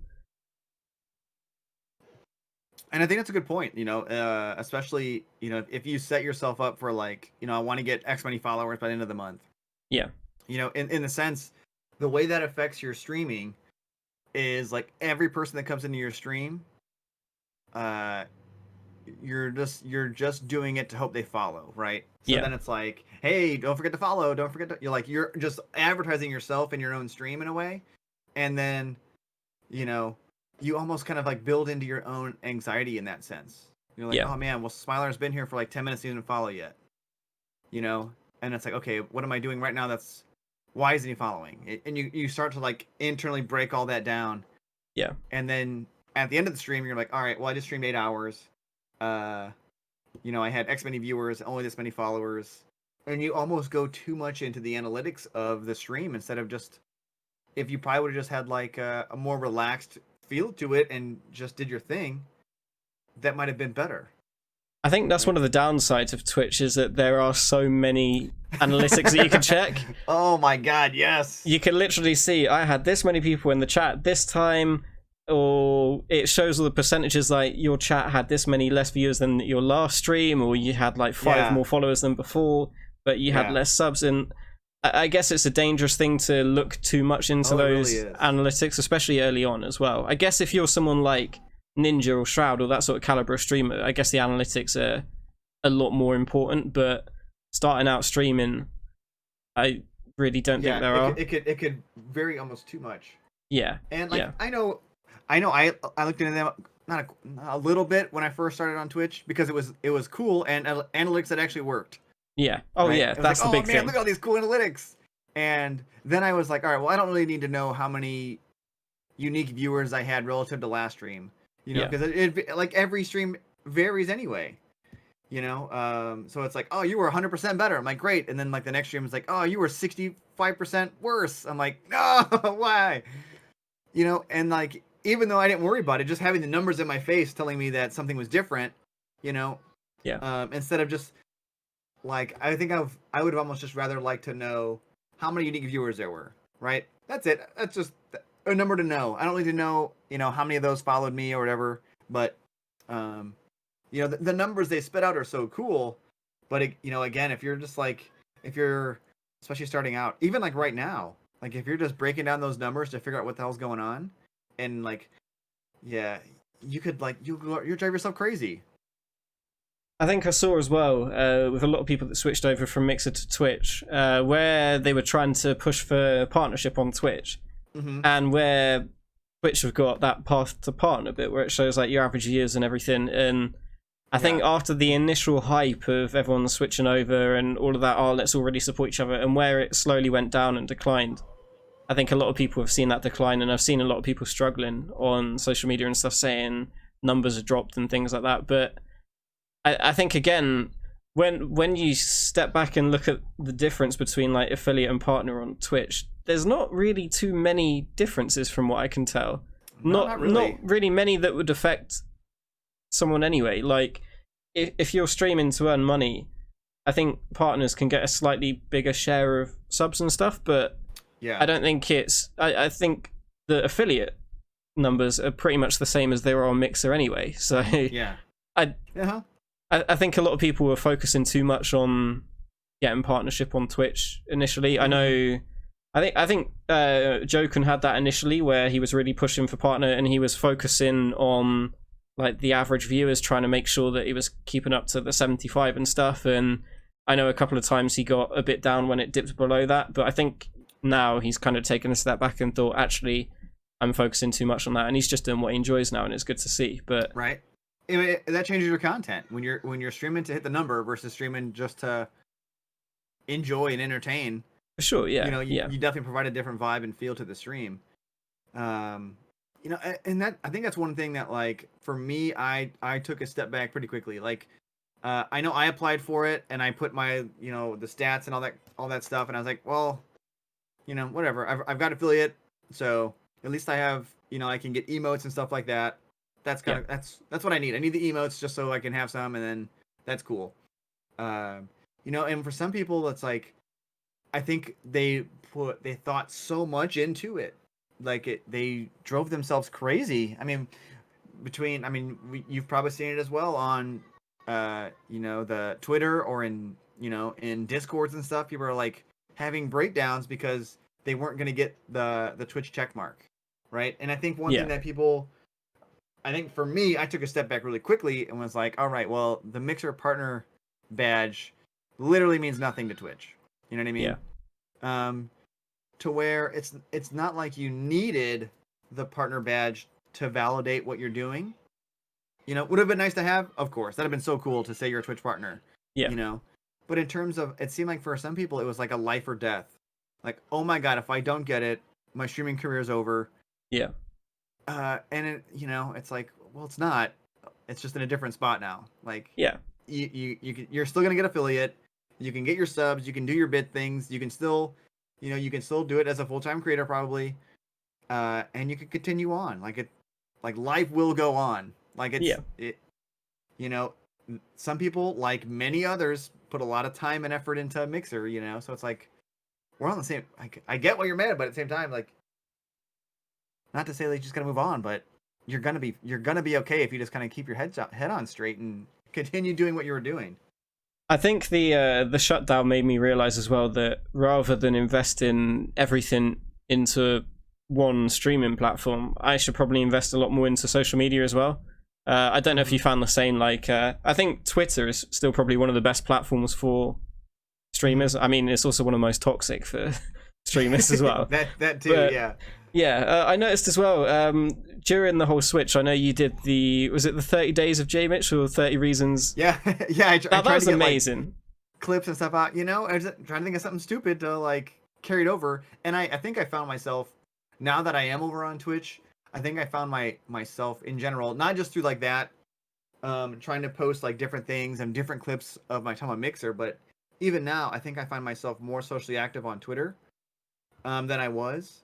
At least on, like, posting out something from myself, or I think maybe just being smarter about how I'm posting content onto that, and more of a drive to do it more regularly, to where, you know, before it would be like once in a blue moon I'd put a post up from me, you know, talking about my content or something going on. But now I find myself, you know, liking and commenting and trying to retweet, as, you know, a lot more often. Yeah. To not only share other people's content and what I'm liking, but also helping kind of push mine as well. I think that's one thing that I thank you for that, by the way, Dan. I think that's one thing that I missed out on quite a lot with social media, is that I think in all my time on Mixer, I barely had anybody come in the stream and said they come from like Twitter or Instagram or something like that. I've seen that now on Twitch with a few people, but I feel like it's more important from my point of view anyway, I feel like it's more important for me to invest a lot more time into Twitter. Mm-hmm. I guess with the type of stuff that I'm doing now as well, like there was a question in the chat about starting out as a streamer, should you play the game that everyone else is playing, or do the things you like doing? And from my point of view, it would be do what you enjoy. If you start with that and build up from that, it's going to be the best kind of stuff, I guess. Mm-hmm. On Mixer, although I did enjoy Fortnite for quite a while, I maybe should have stopped playing it sooner. I basically stopped at the start of this year, and it just got to the point where I just didn't enjoy it anymore. And I think on reflection, I wasn't enjoying it as much for quite a while, and I probably should have stopped a lot earlier. And I guess it's the thing as well that if you commit to doing something like that for so long and you suddenly change it, you are going to see quite a drop off. And I feel like that's where social media can help. If you have strong presence on social media as well, change in your content isn't necessarily going to be as damaging, I guess, is the way of putting it.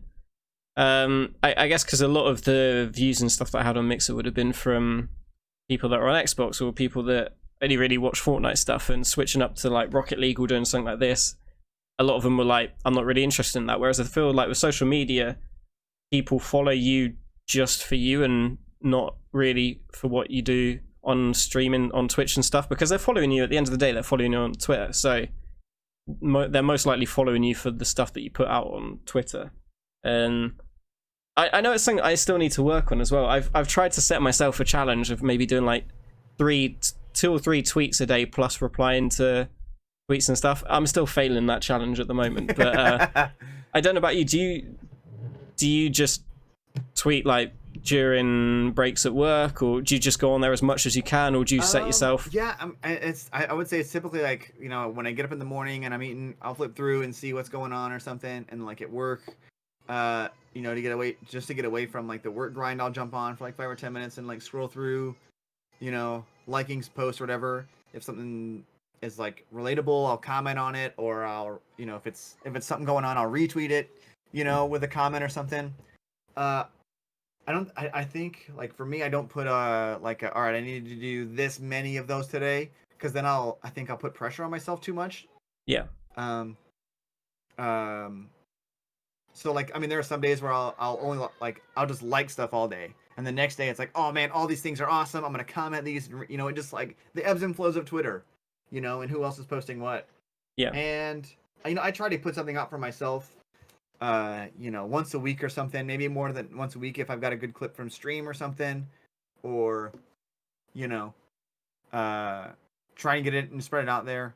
And kind of like you said, it's a good way to kind of bridge the gap from a lot of that stuff, especially if you're changing up your content style on stream.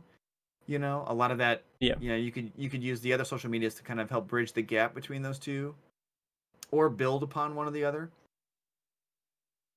I feel like I struggle a lot with Instagram because I just don't know what to post. Oh, I feel God. like when I sit back and think about, right, what can I post pictures of on Instagram? I literally don't know, and I feel like such a boring person. I look around and like, oh, maybe I could post a picture of that headset, or maybe a setup, but then there's only so many times you can do that, and I feel like I'd want to post like daily on Instagram, but I feel like I just don't have enough stuff to Oh man, yeah. to post. I'm terrible. I love going through and checking Instagram and see what people post about whatever they're doing. Yeah. I am terrible about posting my own stuff.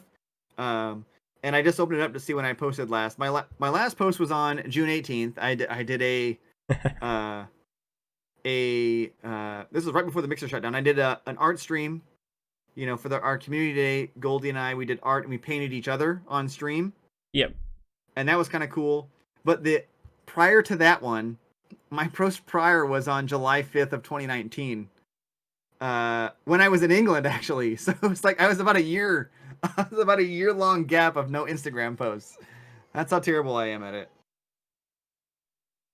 Oh, that's too far. That's too long. 1 year. I just checked posts, mine as well. so. My last Instagram post was August the 8th. So it was like 10 days ago, 9 days ago, nearly. But yeah, I just don't know what to post. Looking at the last things I posted, not many of them are actually gaming related. There's a weekend I went away with Steph. A link for my Discord. A weekend I went away with Steph. Me with no hair. And then the last actual like stream related clip or whatever was 14th of July. I just think don't know that's what kind to of a post. cool thing about Instagram in a way, though. Because I think for the most part, Twitter is kind of like, it's phrased as like streamer Twitter. Yeah. But then even the stuff that I always go through and I see other people post about on Instagram is more of like what's going on in the Smiler life when the computer's off. Yeah. An example will be, like Lobster right here posted an hour ago. Colder days equals cozier jumpers. You know what I mean? She's hanging out in the house right now. You know what I mean? And like that's probably more of an engaging post than if it was a stream or like gaming related post. Yeah. Because it's like, oh, she's not streaming. What is she doing right now? Oh, she's just hanging out.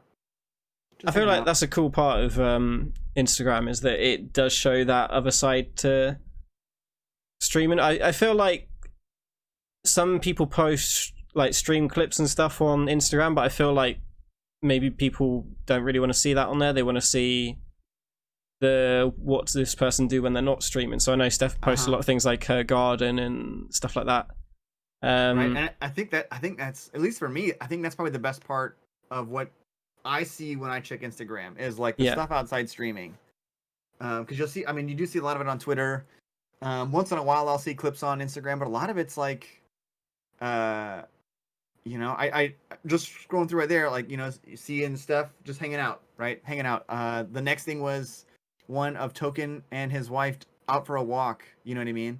Yeah. So it's like, I think at least the people that I follow on Instagram, I see a lot more of that kind of stuff. It's more of, here's some behind the scenes stuff, or here's what I'm working on, or here's my IRL life. Here's me out for a walk. Here's what I'm eating for lunch today. What are you guys eating? It's kind of like that engaging content to maybe help people understand that People have lives away from streams. yeah, there is, there's there's a life in front of the camera, and then there's life when the camera's off too. Yeah. So I think what we'll do now is we'll see if anyone in the chat has got questions. I've got a couple that people have sent to me before, which I think we may have already covered anyway. Okay. We've got one that said, how did you first find out about Mixer? Which I think you said one of your friends had early access to it. Was that right? Yeah, I had early access to it on, the Xbox back when it was Beam. So as it was like working on getting integrated into the Xbox, and found out about it through there, which would have been the February 2017 era. Yeah. And another one we got said, who, if anyone, influenced you to start streaming? Or did you just make the decision yourself? I don't know if I had anybody who I would say like influenced me or like encouraged me, to be honest. Like at the time I was watching, stuff on Twitch, and I think for myself I just thought it would be kind of a cool thing to do. At the time not expecting to get like not to be like the next popular streamer, just like, all right, well, I'm playing games anyway, I'll do it. If I get a couple people who like to hang out and get a couple fans, then that's awesome. And I think I just went and did it. Yeah. And then it just 3.5 years later now, here we are. I think before Beam, I don't think there was. I don't think I really watched streams. I used to watch a lot of stuff on YouTube, but I did try like one test stream on Twitch back in 2016. It didn't go well because my internet was awful. I had an upload of 2, so it didn't really work. Yeah. But yeah, I feel like I feel like Beam was the community that got me interested in watching streams, not only trying streaming myself, but actually watching streams as well. I don't think I'd really spent much time in them. And like I said before, people like you, Rad, Goldie, other people like that kind of made me kind of want to try it myself. Yeah, and I think that's something that was unique about the Beam, and like earlier Mixer like community. Yeah. Because I don't think there was that much of it on Twitch. I would say I wouldn't know because I wasn't like, constantly watching streams like I am now. But I think there were just a lot of people who were and still are very encouraging for people to try streaming. Yeah. To where I don't think that was the case probably, on Twitch, 3 years ago, to where, Twitch streamer X would be like, oh man, hey, if you guys want to try streaming, you definitely should do it. And where they may have been more worried about trying to keep viewer numbers instead of like, in a way, kind of converting some of their viewers to streamers. To where I think, I still encourage people to do it now in my stream. They're like, hey, I'm thinking about starting streaming. I'm like, perfect. Do it. Let me know when you start. Like, go for the ride. Now, I just suddenly thought of something as well. Did you know both Firebot and Mix It Up Bot now support events via the channel rewards on Twitch? I did. I started using Mix It Up Bot a few weeks ago when I did my Clone Hero concert. And then I just found out about Firebot like 2 days ago. And all this morning, up until you messaged me to get on the call, I was working on Firebot. Does this mean that the Cena Webs is going to come to a channel rewards button? You know what? It might actually. I didn't this think needs about to that, be a thing. You know what? I'm writing that down in my notebook right now. I didn't even think of that, but you could certainly make it a really high value reward or whatever. But I think I will have it return. Yeah. But I've had some huge plans with the help of Goldie to add a lot of like cool implementation things to the stream, especially on like the marble side of the house. Yeah. With the emotes and stuff. And I was dreading using Mix It Up Bot because I didn't have a great experience using it for my Clone Hero stream.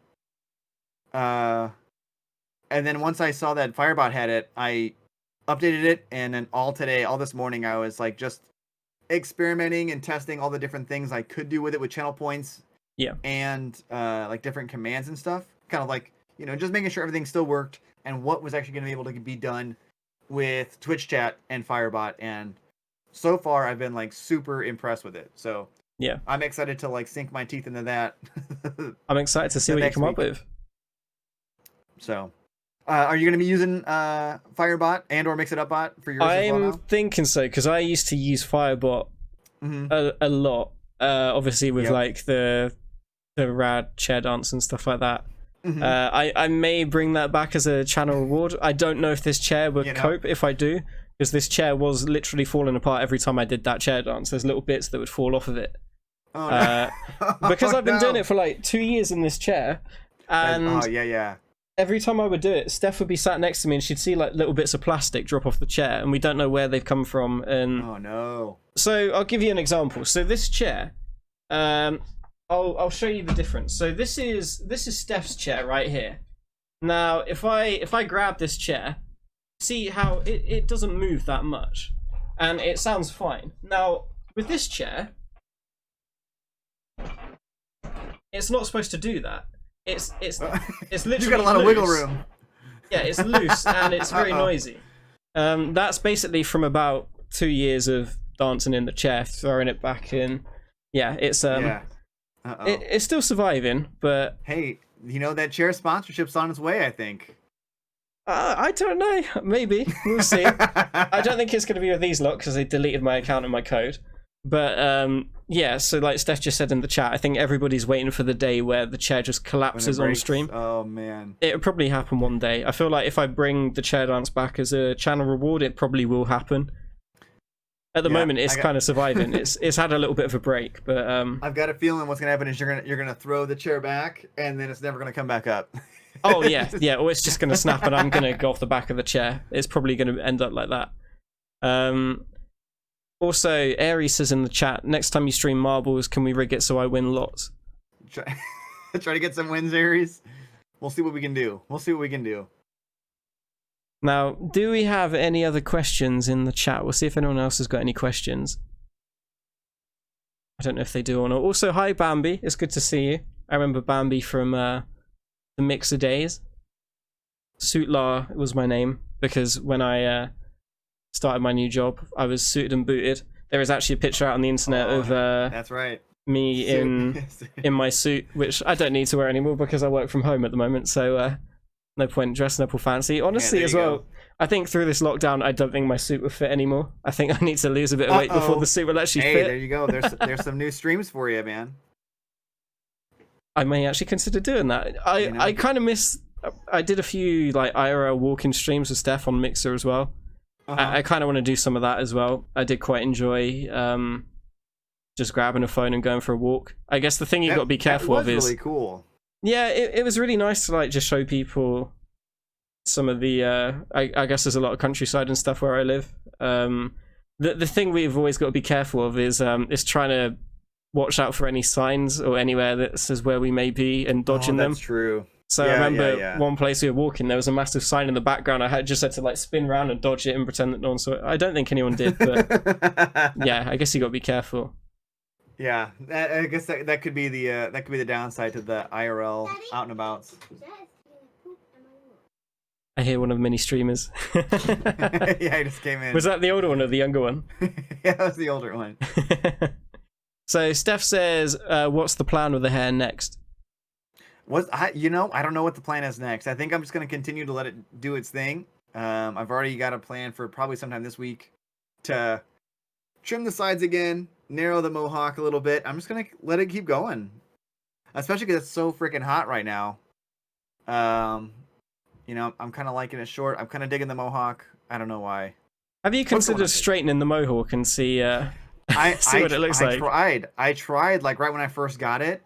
Yeah. When I first got it cut, to try and make it like as straight as possible and as like up, and it didn't seem like it did anything. Like my wife had like a little flat iron, and we were trying to like straighten it and pull it out, and it didn't really get any straighter, to be honest. We tried to like do a couple things to it, and it almost works better by me doing it by hand to like kind of pull out the curls a little bit and floof it up.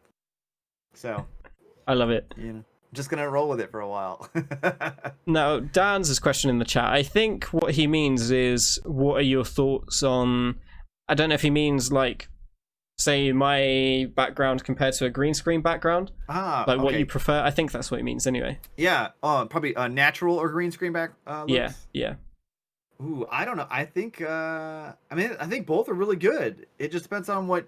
It really depends on your lighting. Yeah. Because I know when I was messing, like I had moved my room around and I took the green screen down, and for a couple of days I just had my background, which much like yours is just a couple shelves with like your little collectibles on them. Yeah. But the lights I currently have weren't bright enough, along with my camera, to get a really good quality picture from it. Yeah. So then I put the green screen back up, and I've been just using green screen. I think if I updated my lights a bit better, then it really just kind of depends. I think it also depends on what you're doing. Like some games, you might want to show off more of the game than not, or how your overlay is. Some overlays that have the little box look really good. All those things kind of come into play. I don't really think it matters too much, to be honest. I think if you're happy with it and you kind of make it work within your broadcast, then go with it. So aside from your green screen, what sort of setup do you have at the moment? I remember that you used to stream everything through the Xbox app on the PC, didn't you? Okay, we're done with that. We're done with that. That I finally got rid of that. I don't know, like a year and such into streaming. I finally got an internal capture card, so I was done with the Xbox app because that was brutal. It was great. I remember you used to have a lot of fun for starting off, but man, I'm glad that's done with. So I haven't done a lot of upgrades recently. I think I got the PC that I use now. I got how old is it now? Maybe 2 years old now. Yeah. So got a PC. I run, I've got my 2 lights. I run a 3 monitor setup, which I think you can always get more monitors. So you can always fill them up with stuff. I'm still only on 2. I've got a space for a third one right here. I just don't have it yet. I want to get a third one. I could shift these slightly and put a third one in there. I've just not got around to it yet, but I do want to get a third one at some point. So I got lucky, and like I was able to get some that were like display monitors. Yeah. That were like getting sold at like Office Max, as they're getting new stock. They're like, all right, this one was the display one, so you can take it for like, pennies on the dollar. So like, all right, I'll take it.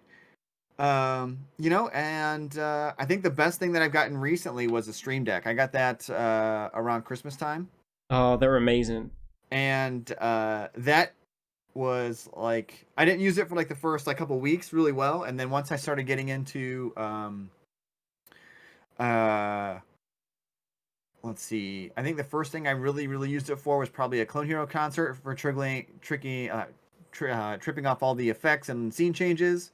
And then now that I've kind of like gotten used to having it, like I just constantly use it, especially like on Marbles with like changing scenes and adding sound effects and triggering emotes. And it's so more convenient than trying to remember like a whole bunch of like keystrokes, and trying to use my keyboard to do all that kind of stuff. I think until you have one, you don't realize how good they are. Yeah, 100%. Especially just something simple like changing scenes in OBS, having to find it and click it and stuff, where you just press a button. And yeah, 100%. I know when they came out, I was like, oh, that's kind of cool, but I was like, I'll never buy one. I don't think I didn't think I would use it, or I like had a need for it. Yeah. But then, for me, what I found was then when I had it and I understood how powerful it was, that helped me take my stream to like another step up, because it was like, okay, well, now I can trigger scenes on a push of a button and sound effects and these. And I was like, well, how can I use that? Like, I have all these things at my fingertips I can do in an instant.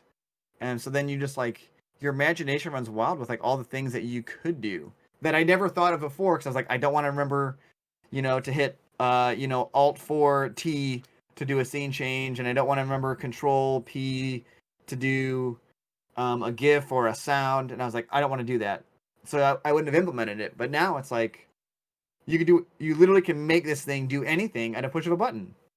I think the game changer for me of it is the multi actions, like the chained actions you could do. That was how I did things like the sup. So I press one button, it would turn off my camera, change scenes, play the portal sound effect, turn on the portal, turn on my camera, and do the sup. And it's like just so stuff awesome. like that. Yeah, it's just stuff like that.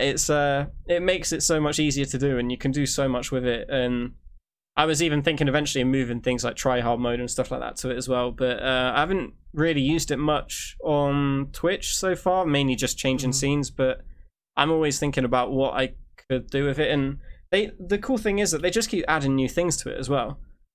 Yeah. And I guess getting used to the things on Twitch as well, like on here at the moment I've got slow chat, clear the chat, there's also a button to trigger an advert off. You can press a button, send messages in the chat, create a clip. There's just so much it can do. And I'm honestly just not used to it yet. I know Steph's she was looking at setting it up for voice mod, so she can press buttons on there to turn on a certain voice, or Snapcam to turn on like a certain filter, and it's just so cool. And I think I think it's one of those things to where you don't really realize what you're missing out on without one. But then once you get it, it's like, okay, now I can do voice mod on it. I can link up Snapcam on it, and like you're talking about with your sup, right? Like having to turn camera off, switch views, play sound, camera back on. Like you doing that manually, it just wouldn't work. You know what I mean? Like it wouldn't be nearly as awesome as it is for you just hit a button and then do it. So, and I mean, the amount of times that I've done it, it would be like for your it'd be like for your Cinewebs having to like change scenes, press play on the audio for it, and then do it, and then turn it off and change back scene. And you should totally bring back Cinewebs with some stuff on there. Make it over the top Cinewebs. So I think now that you mentioned it, I think with Firebot and as a point thing, I think I'm gonna bring it back, and I'm definitely gonna have to bring it back over the top somehow with definite scene changes. Yeah, I don't know. I'll figure something out, but I will definitely let you know. I'm very excited for that. It's gonna be over the top for sure, as much as possible. Now, there was another question that said, how did we both meet? They said on Twitch, but obviously it was on Beam. I'm pretty sure that I was either told about your streams by Lucy, or it was Zedge that hosted or raided you or something. It was one of those two. It may have been Zedge. He was always a interesting character, wasn't he? Oh man, heck yeah. And I think he basically, in the end, didn't he ask Mixer to ban him, and they did. I don't know. I think I don't know the full story, but I know that he was someone on the back end of things. He was pretty upfront about like everything at that time. Like getting Mixer to get their shit done. You know what I mean? And I think in the end, I think it was, I don't know, maybe people afraid to speak up as much as he was. Especially for like the early Beam partners. You know what I mean? I think he spoke up a lot on a lot of problems that were on in the early days, and it just kind of bit him in the end. I know I've still seen him around on Twitch though. I've seen him in Jackler's stream once in a while. He'll be in there chatting. So he's still around. I didn't know that. I don't think he's doing content though, but I did one day. I popped in. I was lurking Jackler for a bit. I think I went and ate dinner, and I came back, and like the comments were Zedge, and I was like, oh my god, did I miss him? And I think you asked earlier. I think if I can attribute any like inspiration, it probably would have been from Zedge. I think he was someone that that he had kind of like found me pretty early on, like within the first, like one of my first 2 streams on Beam, and I think he was someone who just like, I don't know, like found my content, liked it, and he was always a big promoter of me, which was really cool, and like I think really helped me or like encouraged me to keep continuing to stream as much as I was at the time. And to kind of continue pressing on. So it was really, really a bummer. Like, I think it was right when I got partnered and I got my button, I think I was a partner for like maybe, I don't know, somewhere right in that instance to where I think I got partnered. I was on a work trip for like a week, and then I came back and Zedge was banned, and then now it's Mixer, and I was like, what the heck is going on here? I was like totally lost. But yeah, I met a lot of people through Zedge in that first 4 months or so. It's interesting, like yourself. Thinking back to it now, he kind of reminds me sort of Joken, with that sort of really boisterous hype personality, and had his brand like locked down, where Joken says like he's the alpha, and Zedge was almost like, my name is Zedge, and had his own little catchphrase and stuff. And I kind of see similarities between the two now. But yeah, I guess he was just like unlike any other streamer that I'd ever seen, just so hype and crazy. And it's kind of it's true, and especially for the Beam at the early time, the Beam makeup of people. I think his stream was very different than everybody else's in that sense. Which is why some people were attracted to it and hung out there all the time. I remember he used to have that big like 5-liter bottle of water so that he'd always drink on stream. Just like everything was just so over the top, even his drink. Like, it was huge. Oh man, yeah, very true. But yeah, I mean, I think that'd be the person. Like, I know you asked earlier, but I think he was someone who like found me really early on, like within those first couple of days I was streaming on Beam, and really was like just overpouring support to my stream early on. Yeah. Right, I think we're pretty much there then. I'm not sure, I don't know if anyone in chat has got any more questions. I don't think they do, but thank you so much for taking this time to come on and chat as well. It's been nice, blast, man. It's been nice catching up, and it's been nice chatting about all things streaming, seeing the hair, the Rick and Morty shirt as well. It's been really good. But yeah, honestly, thank you so much. Oh man, when anytime. When are you next streaming as well? If anyone in the chat wants to know, when are you next? I will be streaming later today. It's in about 2 or 3 hours. I'll be back on stream we're doing some marbles on stream today. So that's about 11, 12 our time. I may well be able to stop in. We will see. I do have work early in the morning, so it may be past my bedtime, but we'll see. Yeah, I hear that. Usually once I get off stream, I'm like, all right, I gotta go to bed. I got work. So, I mean, I haven't really got far to go to work. I literally roll out of bed, have a shower, and then you still gotta I'm wake at work. Up. That's the worst part. That's true. Rolling out of the bed is the worst part, man. That's the bit that I really don't like. Yeah, especially because you're working at home. Yeah, you could be late to work and no one will know. I think what we should do is, I think we should go drop a host on a stream, and I know exactly the stream that I want to show everyone. So there's a stream called Ice Cream Posse, and it's basically a ice cream shop in America, and they basically stream from almost like the kitchen bit. That's awesome. It's such a cool idea, and it's basically, you see they're chatting when customers come in and stuff, they make all the orders, and then they just look at the screen and chat to the people in chat, which I think is such a cool concept of a stream. Oh, man. That was a motorbike going past. So yeah, I think we're going to raid them.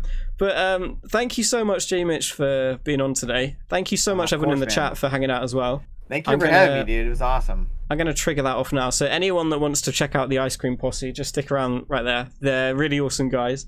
You can literally just watch them making ice cream and chatting or singing or whatever else they do. It's hilarious. But yeah, I will see you all. I don't even know when I'm next going to be on. I guess maybe tomorrow. But yeah, thank you so much. We will go see them right now.